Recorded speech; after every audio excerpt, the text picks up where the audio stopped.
반갑습니다. 부동산 공법 담당 어사일입니다. 자, 저와 만남의 합격의 영광으로서 배가 될 수 있도록 같이 함께 노력해 보도록 해봅시다. 자, 혹자는 부동산 공법을 공포의 공법이라 합니다. 그만큼 어렵다는 소리를 많이 들었을 것도 있고 또 경험해 보신 분도 있습니다. 그러나 그 공포의 공법을 더불어 산다. 그래서 더불어 공짜와 그 다음에 잘 사는 방법, 그래서 법, 그래서 우리가 더불어 사는 법이란 걸 느낄 수 있게끔 저랑 하는 커리큘럼대로 따라오시면 아마 쉽게 느낄 수 있을 것입니다. 그리고 부동산 공법은 100점 만점 맞는다고 생각하지 맙시다. 우리가 합격의 그 점수, 합격을 위한 점수, 이게 가장 중요한 겁니다. 그리고 실무적인 걸 너무 강조하시는 분이 있어요. 그럼 실무적인 거는 이 수험서에서 일단은 배제하고 나중에 저한테 순차적으로 질의하시면 그거에 대해서 제가 성심성의껏 답변해 드리도록 하겠습니다. 자, 그러면 우선 제 서론으로서 부동산 공법이 무엇인가와 출제 경향에 대해서 한번 오리엔테이션 겸으로 해서 한번 설명해 보도록 하겠습니다. 자, 분명히 이제 서론을 갖다 한번 봅시다.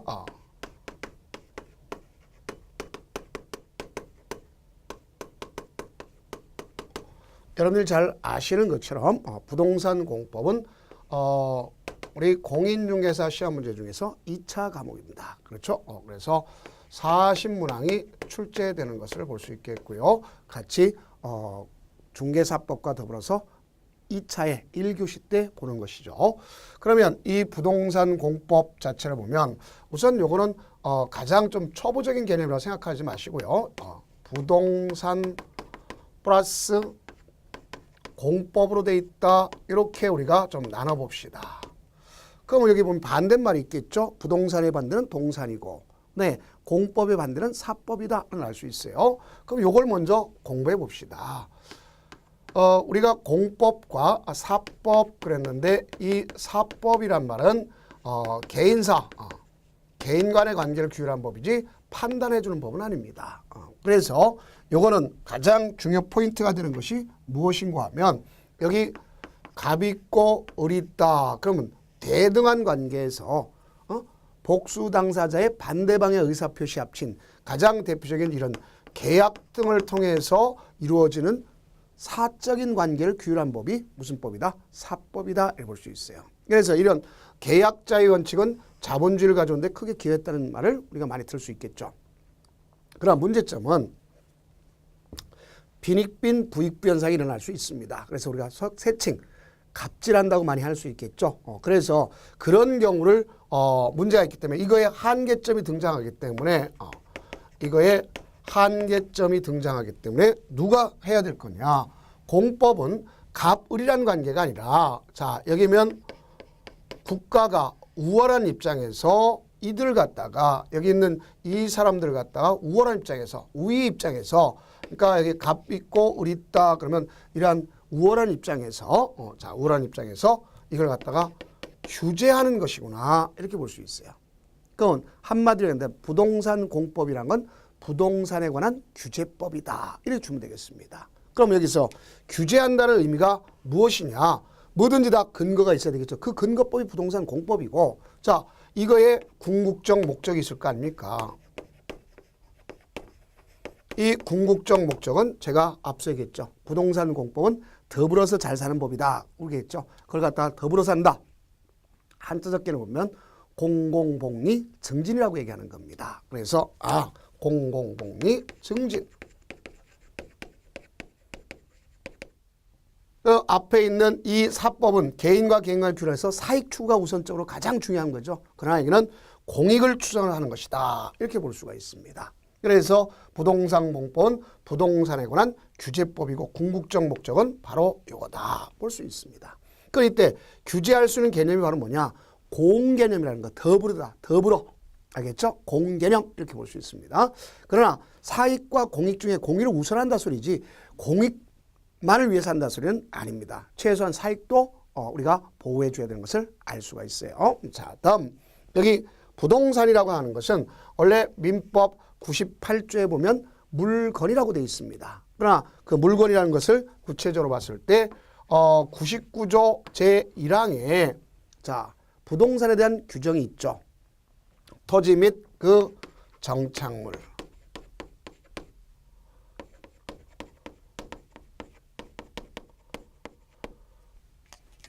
토지, 그 정착물을 부동산이라고 한다. 이런 말이 있지 않습니까? 그럼 우리가 규제의 대상이 되는 것은 분명히 여기 가장 생산 요소의 3요소의 제으뜸인 뭐가 있습니까? 토지는 당연히 되는 것을 알 수 있겠죠. 그래서 토지가 부동산 공법의 가장 시원적인 대상이 되는 겁니다.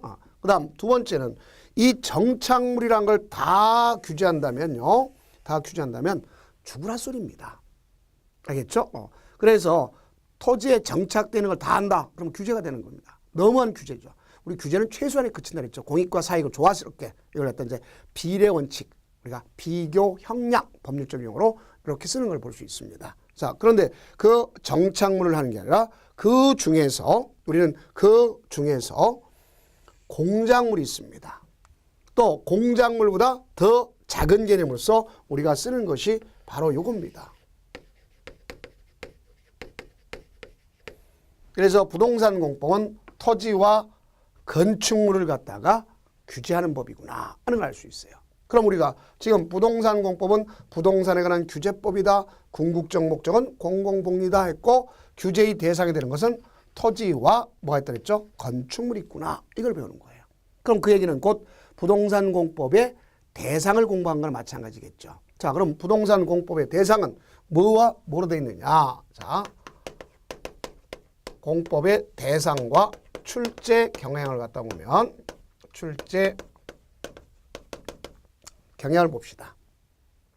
그러면 이와 같이 우리가 출제 경향을 갖다가 우리가 근거해서 본다면 이런 내용을 볼 수 있습니다. 우선 제일 먼저 토지에 관한 것이 있구나 볼 수 있어요. 뭐에 관한 것? 토지에 관한 것. 이렇게 볼 수가 있습니다. 자, 그럼 여기 토지는 어떤 대상을 볼 수 있냐? 전국토를 갖다 가져가는 겁니다. 우리가 대상이 되는 것이. 자, 어딜 간다? 전국토.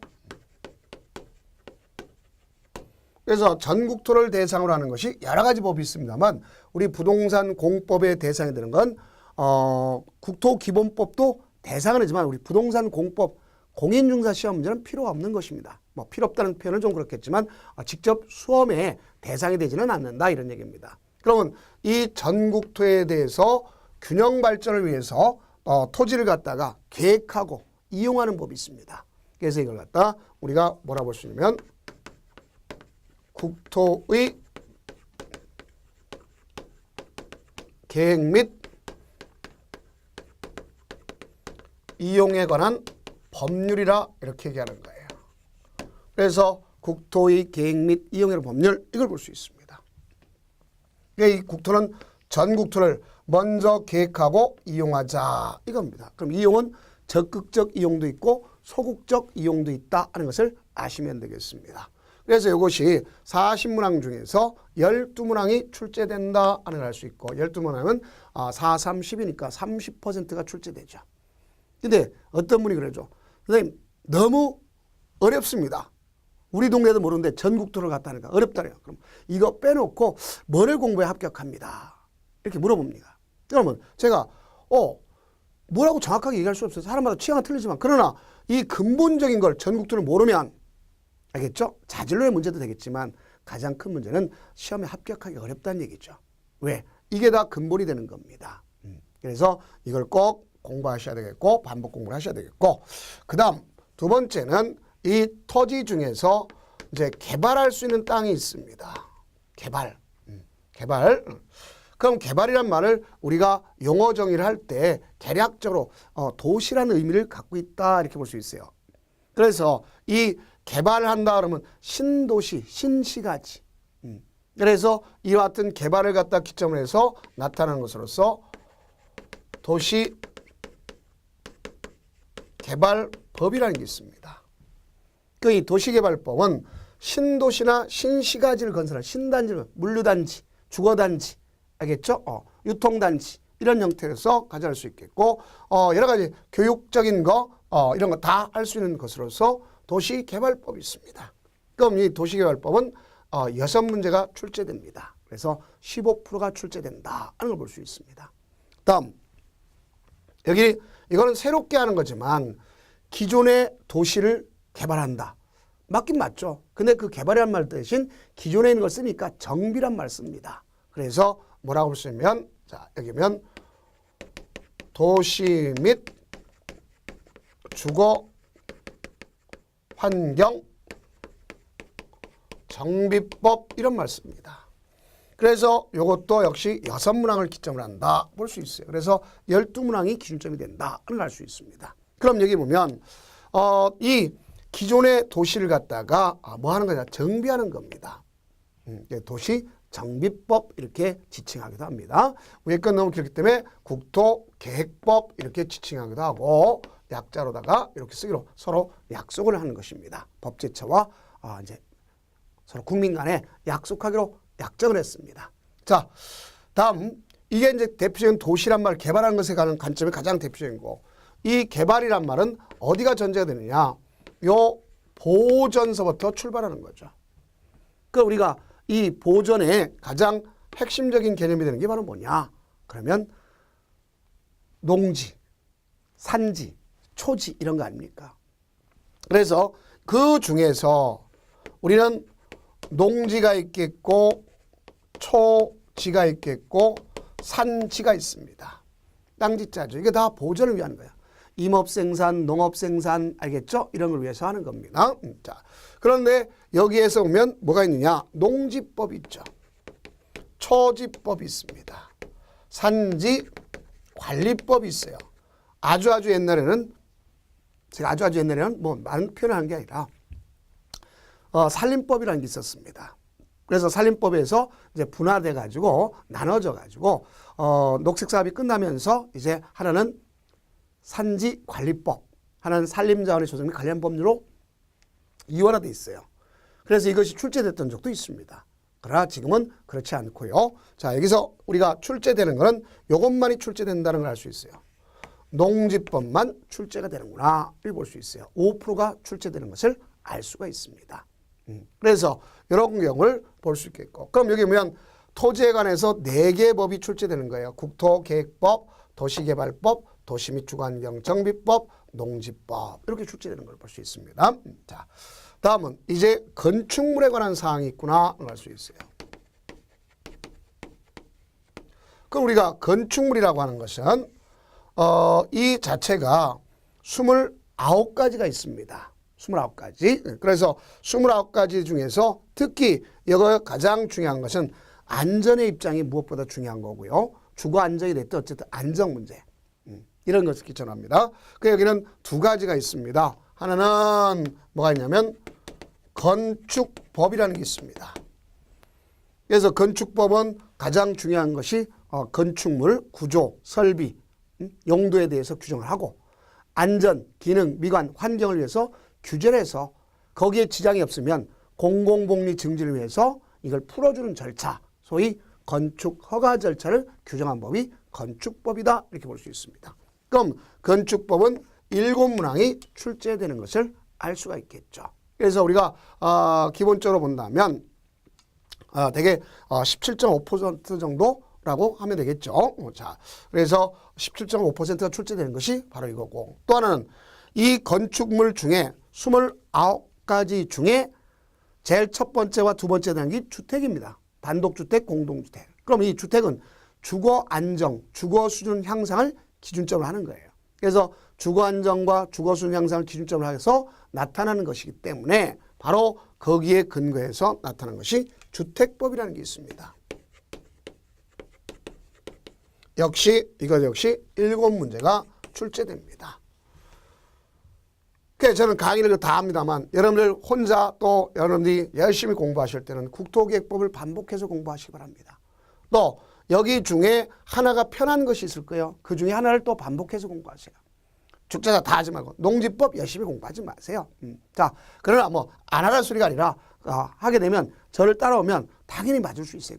그 다음 여기 보세요. 건축물에 대해서 건축법과 주택법 중에 자기가 편한 과목이 있을 겁니다. 그럼 그 중에 하나를 선택하든 아니면 나는 개발에 도저히 모르겠다. 그러면 건축물에 잘한다. 이걸 선택하든 그래서 최소한 3개의 경우는 여러분이 독자적으로 공부를 마스터를 할 수 있게끔 공부하시기 바랍니다. 제가 여기 있는 6가지를 다 공부하라 소리 안 합니다. 왜? 공부는 여러분들이 하는 거예요. 저는 여러분들한테 공부할 때 수험에 빨리 도착할 수 있는 지름길에 대한 설명을 필요하는 그런 조력자의 입장입니다. 알겠죠? 또 그러면서 같이 공부하는 거예요. 왜? 공법을 같이 공부하냐? 공법은 제가 여러분들한테 강의하고 얼마 안 있다가 보면 또 제가 거짓말쟁이가 돼요. 제가 코가 자꾸 커지는 걸 요새 느낍니다. 왜 그런지 아시죠? 거짓말 시켰다. 저 사람 거짓말 시킨다. 아닙니다. 제가 거짓말 시킨 게 아니라 법은 변하게 돼 있죠. 규제란 건 다양하지 않습니까? 그러니까 자꾸 변해가니까 제가 있는 그 내용대로 좀 따라오시고 거기에 근거해서 하시면 되겠습니다. 자, 그러면 이 부동산 공법이라는 것은 부동산은 규제법으로서 규제 대상이 된 토지와 건축물에 대한 분류를 이렇게 했습니다. 자, 다음은 이 규제를 한다는 때 이 규제를 하게 되면 반드시 근거법이 있어야 되는 거죠. 규제법이니까. 무슨 법이 있어야 돼? 근거법. 근데 근거에 이념이 있습니다. 근거의 이념. 규제하는 근거의 이념은 바로 뭐냐? 일반적으로 토지에 관해서는 토지, 아직 건물에 대한 공개념은 아직 없습니다만 토지에 대해서는 공개념입니다. 토지는 너 것만이 아니다. 너희 것만이 아니다. 어떻게 하자? 더불어 있어야 된다 하는 걸 볼 수 있습니다. 그래서 내가 땅이 있지만 내 마음대로 지을 수가 없는 것이 바로 공개념에 근거하는 겁니다. 내가 땅을 사서 내가 마음대로 집 짓겠다. 그러면 살자가 아니라 죽자 됩니다. 그래서 여러분 공법은 분명히 더불어 살자 하는 것이 가장 중요하겠죠. 자, 그래서 이렇게 볼 수 있어요. 그럼 우리가 이렇게 되는 것은요. 가장 기본적 예를 갖다 한번 들어줄게요. 부동산 공법이 왜 필요한지에 대한 관점을 갖다 본다면 2가지 정도만 예를 들면 왜 배우고 왜 가져가는지 알 수 있을 겁니다. 자, 우리가 이 소유권 가장 권리의 본권인 권리의 본질적 권리 본권인 것이 바로 뭐라고 보시면 소유권입니다. 소유권. 그래서 이 소유권이라고 하는 것이 있겠고 그 소유권 중에는 가장 중요한 게 뭘 거냐? 권능이 있겠죠. 그래서 이거는 자기가 사용, 수익, 처분할 수 있는 권한 아닙니까? 그래서 우리가 소유했으면 사용도 하고 수익도 하고 처분하는데 이걸 사적 자치에 두게 되면 내가 마음대로 할 수 있다는 얘기 아닙니까? 그래서 우리는 이걸 규제하기 위해서 이걸 갖다 규제합니다. 소유도 규제하고 사용도 규제하고 수익도 규제하고 처분도 규제합니다. 자, 이게 왜 그런고 하면 더불어 살기 위해서 하는 겁니다. 공공복리 증진을 위해서. 증진을 위해서 얘네들을 갖다가 규제를 하는 겁니다. 규제를. 규제 목적이 공공증진이겠죠. 그럼 대표적으로 보면 우리 대한민국에서 소유를 갖다가 규제하고 있는 것이 있다면 몇 가지만 예를 든다 했죠. 소유를 규제하고 있다. 그러면 어디에서 볼 수 있느냐. 농지법에서 되어 있습니다. 자, 농지는 모든 것의 생명의 근원이 될 수 있는 것이죠. 그렇죠? 자, 그러면 여기 보니까 농지는 요게 돼서는 안 됩니다. 투기나 개발이 돼서는 안 되는 거예요. 투기나 개발이 돼서는 안 된다. 그래서 이와 같은 투기나 개발되는 것을 금지하기 위해서 제일 먼저 소유에 대해서 규제를 합니다. 소유에 규제하는데 다만 농사를 지을 수 있는 사람, 우리가 이제 그 한자로 다 경자유전, 농사를 지을 수 있는 자는 소유에 대한 제한을 두면 안 되겠죠. 근데 경자유전이 아닌 사람에 대해서는 바로 소유에 대해서 한계점을 둬요. 그래서 그걸 갖다가 뭐라고 쓰면 농지 소유 상 한제를 두는 거예요. 농지를 소유를 상한하는 겁니다. 그러면 만약에 이 사람이 이걸 해서는 안 되기 때문에 그런 겁니다. 자, 그러나 우리가 소유를 갖다가 본래 본질인 자 경작 경자유전 이걸 이제 경자유전 제가 한자를 갖다 좀 그릴게요. 자 갈경자가 있습니다. 갈 수 있는 사람한테 있어라. 뭐가 있냐? 전답을 줘라. 이것인다. 그럼 이 사람이 갈 수 있는 사람 전답 갖고 있는 건 규제가 없습니다. 근데 이 경자가 아닌 사람, 자, 이 경자, 갈 사람, 농사 짓지 않는 사람, 경자, 경작 이런 사람이 있으면 상한선을 두는 겁니다. 그래서 우리는 결국 뭐가 있느냐. 상속받아서 경자 유전이 아닌 사람은 원칙적으로 1만 제곱미터 이하까지만 갖도록 되어 있습니다. 또 농사 짓다가 이농을 했어요. 도시로 떠났습니다. 농촌을 떠났어. 도시를 떠났다는 얘기죠. 농촌. 그러면 자 이럴 경우는 어떻게 할 거냐. 가서 자기가 소유하고 있던 것 중에 1만까지만 원칙적으로 갖도록 되어 있다. 원칙적으로 갖도록 되어 있다. 또 제가 주말체험 용농을 하겠다. 그러면 300평, 제가 일부러 300평이랍니다. 1평은 3.3058, 뭐 외울 건 없겠지만. 자, 그러면 300평 곱하기 3.3058하면 990 얼마 나오겠죠? 그러면 1,000제곱미터 미만이란 말이 되고 거 아닙니까? 그래서 이런 것들처럼 바로 상한선을 두는 것이 또 바로 뭐 하는 거냐? 공개념에서 나타나는 거예요. 다음 두 번째는 이제 이용이란 말 쓸게요. 우리는 이 이용이란 말을 갖다가 규제하는 경우도 있다. 이용을 갖다가 소극적으로 규제하는 것이 있습니다. 소극적으로 규제하는 거. 이용을 소극적으로 규제한다. 그러면 얘는 어디에 있느냐? 줄여 쓰겠습니다. 국토계획법에 있습니다. 국토의 계획 및 이용에 관한 법률에 있단 말입니다. 그럼 이 국토계획법에 보면 뭐가 있느냐? 용도 지역제라는 게 있어요. 그래서 땅의 적성을 개발할 거냐 보존할 거냐, 한마디로 개발할 거냐 보존할 거냐에 따라서 1차적으로 중복되지 않게 지정하는 것이 바로 뭐였으면 용도지역이고, 이 용도지역의 기능을 보완해주기 위해서 2차적으로 규제할 수 있는 기능, 안전 이를 위해서 규제하는 걸 용도지구라 합니다. 또는 지역지구에 대한 규제를 때로는 완화 강화하면서 무질서 확산 방지를 위해서 조정 통합 관리를 위해서 필요해서 지정한 것을 뭐라고 할 것이냐, 이걸 아셔야 되겠죠. 그럴 때 그걸 용도구역이라고 하는 것을 알 수가 있습니다. 자, 그러면 이와 같이 우리가 가져가기 위해서 나타난 용도지역제는 대한민국 땅덩어리를 개발할 거냐 보존할 거냐에 따라서 누구나 다 규제받는 거나 마찬가지죠. 또 상대적으로 이득받는 경우도 있어요. 그러나 이건 사회적 제약이란 말을 쓰게 되는 것을 나중에 또 한번 볼 수 있습니다. 자, 그 다음 적극적으로 이용한다. 적극적 이용은 농지법에 있습니다. 농지법에서 뭐가 있느냐 보면 대리 경작제가 있습니다. 내가 소유를 하고 있지만 이용을 하고 있지 않아요. 그렇죠? 그럼 이건 거의 투기에 가깝죠. 그러면 관할하는 농지소재를 관할하는 시장군수구청장이 거의 토지 소유권자나 임차권자한테 자, 너 그것 좀 이용하라 얘기하고 안 되면 내가 다른 사람 대리경작시킬게 얘기할 수 있는 거예요. 그래서 적극적으로 이용하도록 하는 거 아닙니까? 그걸 갖다가 바로 대리경작제라고 하는 걸 알 수 있습니다. 자, 이 부분도 잘 나오는 거 아닙니까? 그래서 이렇게 소유도 있고 이용도 있고 그렇습니다. 그러면 또 하나, 여긴 제가 이제 처분과 여기 수익과 처분을 예를 갖다 들지 않는 이유 중에 하나는 수익에 관한 사항과 처분에 관한 사항, 넓은 의미에서 공법이지만 얘는 지금 저희하고는 직접적 관련이 없습니다. 그래서 이거는 개발이익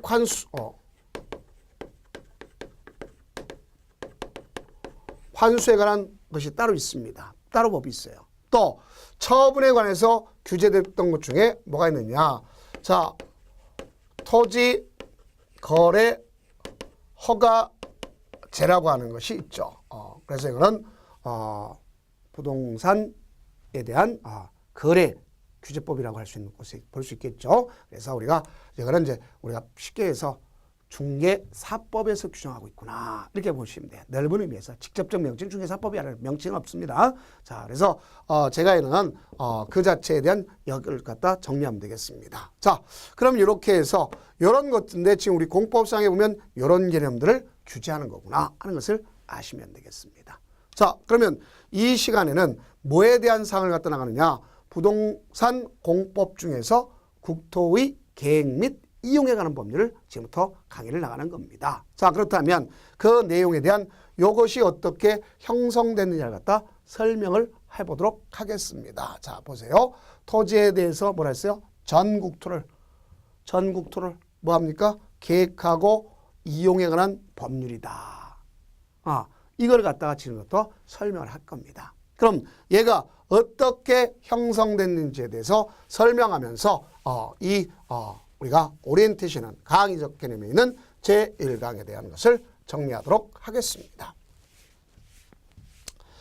자, 우선 이제 배울 것이 이겁니다. 그러면 대한민국 땅덩어리가 있습니다. 지도 참 잘 그렸죠. 자, 그런데 저는 이걸 갖다가 전국토라고 그럴 거예요. 그러니까 한마디로 여기 국토의 계획명은 국토가 바로 이걸 얘기하는 거예요. 전국토에 대해서. 뭐 할 거냐? 이용하고 개발하고 보존하고 보존. 그래서 이와 같은 경우를 규정한 겁니다. 그러니까 이걸 통해서 계획하고 집행하는 겁니다. 그러니까 여기 보니까 계획에 대한 법이요, 사업에 대한 겁니다. 그러니까 이거 궁극적 목적은 어디 있느냐? 공공, 복리, 증진을 통해서 국민의, 전국토니까 국민의 삶의 질을 높이기 위해서 만든 법이 국토의 계획 및 이용에 관한 법률이라는 것을 알 수 있어요. 이게 여러분들 이제 교재의 목적에 해당하는 것 아닙니까? 그렇죠?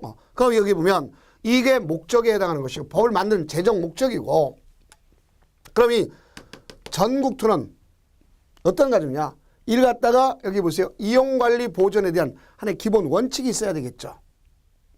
그렇죠? 그래서 전국토의 가장 중요한 것이 이겁니다. 뭐를 가져오는 겁니까? 균형 발전을 가져오는 것이다. 알 수 있어요. 무슨 발전? 균형 발전.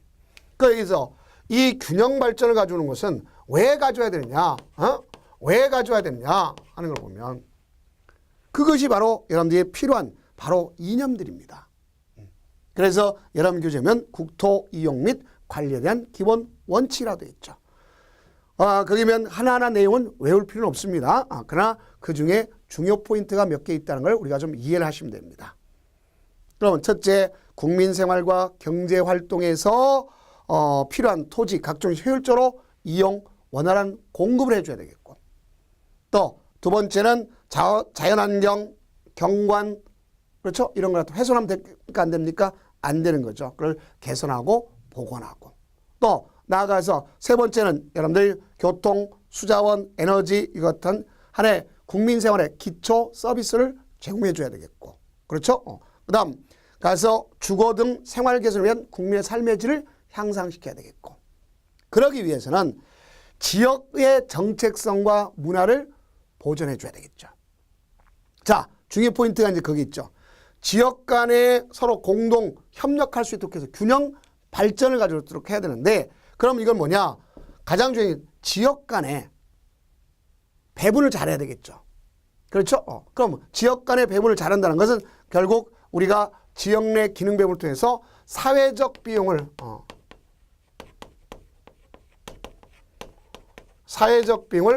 최소화시키는 게 가장 중요해요. 사회적 비용, 사회 간접 자원, 사회적 비용을 최소화시킵니다. 그러니까 이렇게 해서 균형 발전을 가져오는데, 오늘날은 이 균형 발전을 가져와도 하루아침에 초토화되는 경우 있죠. 뭐가 있습니까? 개발 위주로 가져다 보니까 우리가 재취약성 같은 걸 갖다 분석하지 못해가지고, 알겠죠? 문제가 됐던 분이 있지 않습니까? 그래서 기후변화, 또 풍수해저체, 그래서 국민의 생명과 재산을 보호하는, 그래서 우리가 재해에 대한 예방을 통해서 국민의 생명과 재산 자체를 보호하게 한 겁니다. 그럼 이때 여기 보면 이러한 균형 발전을 갖다 하면 한마디로 발전은 지속성을 떼야 되겠죠.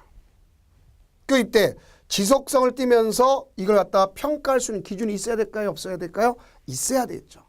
그래서 지속 가능성과 더불어서 이러기 위해서는 뭐가 있으냐? 생활 인프라가 구축돼야 되겠죠. 구축. 생활 인프라. 그러니까 우리가 지속 가능성에 대한 평가 기준과 생활 인프라 그 평가 기준을 다 우리가 볼 수 있지 않습니까?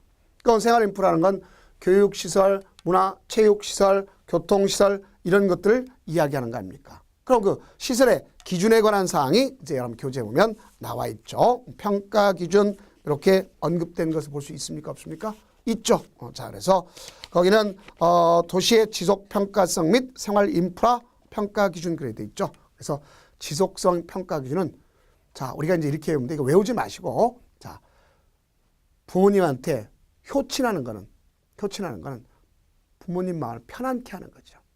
그래서 그 내용을 갖다 보면 이런 거죠. 토지 이용의 효율성, 그다음에 환경 친화성, 효친, 편안케 한다. 편의성, 안전성, 쾌적성 이게 보장돼야 되는 거죠. 그래서 이런 게 지속 가능성의 평가고 그다음에 생활 인프라라는 것은 가장 중요한 것이 그거죠. 설치가 적정했는 날 따져야 되겠죠. 그럼 설치가 적정했으면 편리성이 있어야 되겠죠. 그렇죠? 용이성, 접근성 이런 것이 이루어져야 되는 것을 알 수 있습니다.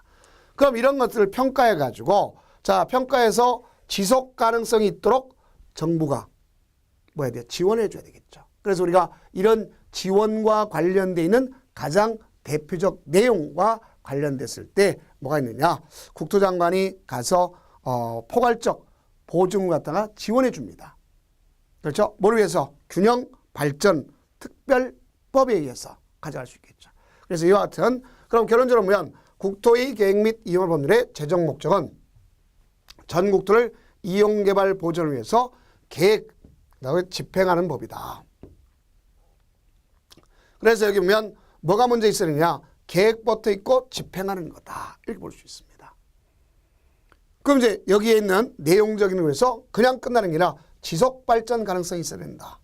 거기 중에 가장 이념적인 서 사회적 비용을 최소화시키고 나아가서 재해 예방, 오늘날 그래서 재해 저감 대책을 해야 되는 겁니다. 그러기 위해서 국민의 생명과 재산을 보호하는 걸 목적으로 하죠. 재산을 보호하는 걸 목적으로 한다. 그리고 이건 지속성의 평가 기준, 생활 인프라 기준을 갖춰야 된다. 이렇게 볼 수 있습니다. 그럼 이렇게 만들어진 국토계획법 앞으로 어떻게 용어 정의를 할 것이냐 나가기 앞서 이제 만들어진 연유를 갖다가 연역을 먼저 설명하면 우리가 공부할 표현을 할 수 있습니다. 그래서 국토의 계획 및 이용 법률이 어떻게 만들어지고 어떻게 공부할 거냐 하는 것을 지금부터 마지막으로 설명하고 용어 정의를 나가도록 하겠습니다. 자, 이것이 1999년도까지는요, 이원적으로 규제했습니다. 그래서, 이 자체를 갖다 할 때 뭐가 있냐, 국토이용관리법이라고 했었습니다. 그래서 국토를 이용 관리하려면 제일 먼저 여기에 따라서 뭘 갖다 규정했느냐, 용도를 규정했어요. 적성을, 용도 지역을 규정했습니다. 그럼 과거의 용도 지역은 우리가 5개의 용도 지역이었던 것을 알 수 있어요. 오늘날 그대로 있는 것이 도시 지역, 인구나 산업이 밀집되고 예상되는 지역을 도시 지역이라고 합니다. 그래서 이 도시 지역은 그대로 있었습니다. 그 다음에 뭐냐, 도시 지역에 편입이 예상되는 거지만 알겠죠? 아직까지 도시 편입하지 못한 것은 계획적인 개발이 필요한 지역을 준 도시 지역이라는 것이 있었습니다. 그 다음 농림지역에 집어넣지 못할 때 거기에 준해서 관련 준농림지역이라는 것이 있었어요.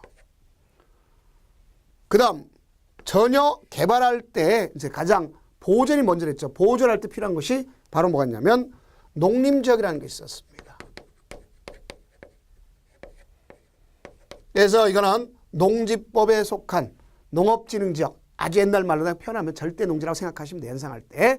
그 다음 가서 자연환경 보전지역, 자연환경 보전지역이라는 게 있어요.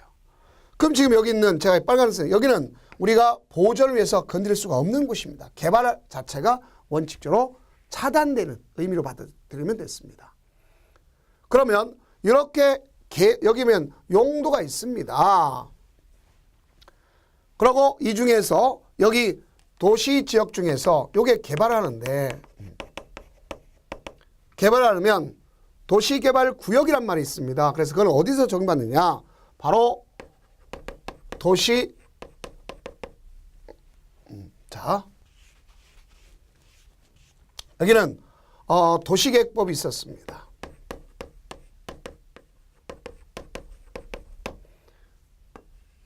그래서 이 중에서 개발한 데 여기인데 개발하려면 그 대상 지역을 뭐냐?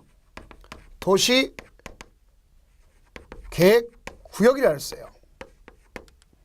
그러니까 이 도시계획구역에서 개발은 공적 개발과 사적 개발이 있는데 공적 개발은 그냥 하지만 사적 개발은 금지가 돼 있고 거기에 지장이 없으면 허가 받으라고 돼 있어요. 금지를 해제해 주는 것. 금지를 해제해 줍니다. 그래서 사적 개발은 금지를 해주는 걸 허가라고 그러는 거예요. 그러니까 그런 구역을 뭐라 하느냐? 도시계획 구역입니다. 공적 개발을 위해서 사적인 개발을 금지돼 있고 그걸 갖다가 지장이 없을 때 풀어준 걸 허가를 했어요. 그러니까 그 지역을 도시계획을 위해서 개발한 걸 도시계획 구역을 했습니다. 그럼 사람들이 여기 있는 허가받는 걸 좋아할까요? 싫어할까요? 싫어하죠. 그러면 사람들이 여기는 어차피 허가가 되는 대상이 되는 것이 아님을 이미 인지했던 거 아닙니까? 그럼 여기 와서 도시지역에서 도시계획구역은 계획이 공적 계획이 먼저니까 금지되어 있으니까 허가받으려 안 하죠. 그럼 만만한 데가 어딥니까? 가장 만만한 데가 여기가 만만한 거죠. 여기가. 그러니까 여기를 갖다 사람들이 개발을 합니다. 그러고 나서 그 후에 가서 인구나 사람이 밀집되니까 도시지역이 돼버려요. 그때 가서 계획을 수립하려 보니까 무슨 계획이 됐냐? 난개발이 됐다는 거예요. 난개발이라는 건 기반시설을 부족한 걸 난개발이라는 거예요. 여러분 잘 인지해 두세요. 뭐가 부족한 거? 기반시설이 부족한 거. 그래서 이미 도로 날 자리에 아파트가 등장했다. 공원 부지에 여러 개 각종 산업시설이 등장했다. 그러면 그걸 철거하면 배보다 배꼽이 더 크죠? 그렇죠? 그래서 이제 뭐가 먼저 땡겨야 될 거냐? 여기는 자 보세요. 요것만 허가받고 나머지는 허가받지 못하고 허가 안 됐고 여기는 허가 필요 없는 게 아니라 나중에 가서 하게 됐죠? 그러면 사람들이 만만 여기를 갖다 정부가 어떻게 하냐? 관리해야 되겠죠. 그 다음에 여기는 전부 개발의 허가를 여기만 도시계획구역이 아니라 전체적으로 확대를 시킵니다. 확대를 시키되 연동제, 차등화를 시키는 거예요. 차등화. 난개발 방지를 해서 기반시설과 연동을 시켜요. 기반시설과. 자, 그러면 여기 있는 도시계획법에 의한 도시계획구역이란 말이 먼저 필요가 없죠. 그럼 도시계획법이란 말이 필요가 없는 거 아닙니까? 왜? 도시계획구역에서 적용받기 위해서 도시계획법 나온 거잖아요. 그러나 제일 먼저 뭐부터 해야 돼요? 계획을 먼저 앞당겨야 되겠죠. 그래서 전 국토에 대해서 계획부터 하고 후에 가서 이제 뭐 하냐? 이용하겠다는 거죠. 그러니까 이것이 바로 뭐냐? 계획 없으면 개발 없다는 소리입니다. 그러니까 이렇게 한 이유는 바로 뭘 방지하게 한 거냐? 난 개발을 방지하기 위해서 거예요. 그래서 우리가 지금은 뭐가 변냐? 이 두 가지가 합쳐져서 국토의 계획 및 이용에 관한 법률이라는 법이 등장하게 된 거예요. 그다음 여기 있는 지역은 도시역 대신 정부가 관리하자. 그래서 관리지역, 농림지역, 자연환경보전으로 이렇게 됐다 하는 것을 여러분들이 이해하시면 됩니다. 자, 그러면 지금까지 한 관점을 장황하게 설명했지만 가장 주 포인트가 되는 것은 국토의 계획 및 법률은 전국토에 대해서 이용개발 보전에서 먼저 뭐부터 한다? 계획부터 하고 나중에 집행하는 법이다. 이렇게 보시면 되겠습니다. 그러면 여기에 맞춰서 이제 균형 발전을 가져오기 위한 것을 하는 것이고 그 다음에 거기에 필요한 용어 정의를 다음 강좌에 이어서 나가도록 하겠습니다. 자, 그럼 다시 한번 정리할 때 부동산 공법이 뭐냐? 그러면 부동산에 관한 규제의 법이다. 그럼 규제하는 궁극적 목적은 바로 뭐다? 더불어 살자 공공복리 증진이라고 한다 하는 것을 아시면 되겠고, 그럼 이때 규제의 대상이 되는 건 부동산인데 부동산 중에서 토지, 그중에 정착물이 아니라 건축물만 대상이 된다. 그래서 대상이 되는 법은 몇 가지가 있느냐 봤을 때 기본적으로 보면 6가지가 있습니다. 토지에 관한 것이 4가지, 건물에 관한 것이 2가지 이렇게 된다는 것을 꼭 인식하면 되겠고요. 이것의 가장 궁극적 목적은 자, 공개념에 의한 알겠죠? 규제다 하는 것도 꼭 이해해 두시기 바랍니다. 자, 그러면 다음 강좌는 이제 용어 정의를 나가도록 하겠습니다. 고생 많으셨습니다.